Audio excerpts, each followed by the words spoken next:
अजब गजब के लोग बजग में स्वार्थ भइल समाज हो के बजग में केहू संहतिया ई दुनिया में आज हो हित परित हिताई मिताई जात छोड़ देला हित परित हिताई मिताई जात छोड़ देला जब समय होला कमजोर जब समय होला कमजोर तहर कोई साथ छोड़ देला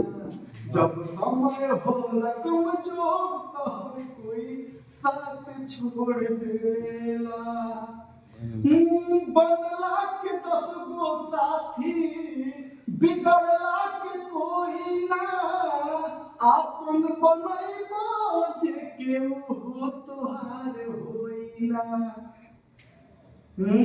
हाँ बनला के 10 गो साथी बिगड़ला के कोई ना आपन बनैबो जे केहू हो तुहार होई ना धई के हाथ में हाथ हाथ से रिश्ता नाता तोड़ देला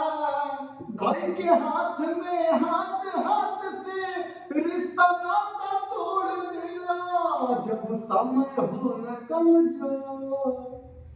जब समय होला कमजोर तहर कोई साथ छोड़ देला।